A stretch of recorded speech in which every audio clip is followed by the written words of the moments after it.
नमस्ते, स्वागत छ यहाँलाई मेरो च्यानलमा। आज म फेरि अर्को रेसिपी लिएर आएको छु र यो हो इस्कुसको अचार। यो बनाउन एकदमै सजिलो छ र खाँदाखेरि एकदमै मिठो हुन्छ। र सुरु गरौँ यसको लागि चाहिने सामग्रीहरूबाट। इस्कुसको अचार बनाउनको लागि मैले दुईटा मिडियम साइजको इस्कुसलाई यसरी लाम्चो पारेर काटेर लिएको छु। त्यसै मैले लिएको छु 1 टीस्पुन बेसारको धुलो, नुन स्वाद अनुसार। मैले 3-4 वटा गार्लिक क्लब्सलाई चाहिँ यसरी लाम्चो पारेर काटेको छु। 1 teaspoon red chilli powder, half cup sesame seeds powder, तिलको धुलो, 1 लेमन जुस, अलिकति जिन्जर स्लाइस, हरियो खुर्सानी, काटेको हरियो धनिया। त्यस्तै मैले लिएको छु अलिकति मेथी सीड्स। यो अचार पकाउनको लागि सबैभन्दा पहिला म प्यानमा अलिकति तेल हाल्न गइरहेको छु।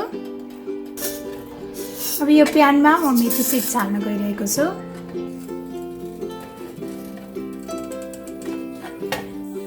अब म यो लसुन, अदुवा र यो हरियो खुर्सानीलाई हालेर एकैछिन फ्राई गर्छु।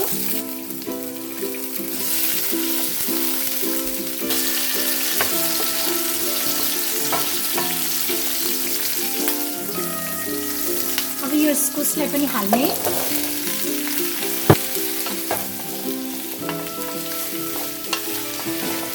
बेसारको धुलो र यो नुन पनि हाल्न गइरहेको छु। अब यसलाई राम्रोसँग चलाउने। अब यसलाई कभर गरेर मिडियम फ्लेममा 3 मिनेटसम्म पकाउनु पर्छ। 3 मिनेटपछि इस्कुसको अचार बनाउँदा यसलाई एकदमै पुरा पकाउनु पर्दैन, अलिअलि हल्का काँचो काँचो नै मिठो हुन्छ अचार। अब म यसमा यो रातो धुलो खुर्सानी, यो तिलको धुलो, लेमन जुस पनि हाल्ने र यसलाई एकैछिन चलाउने।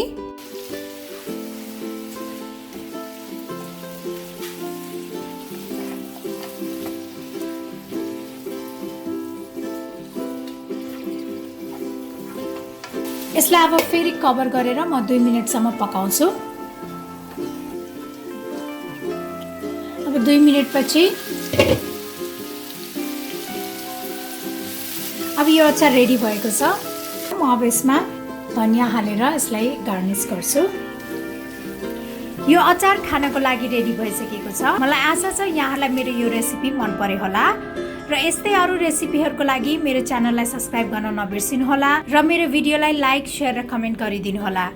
Thank you for watching. Bye by.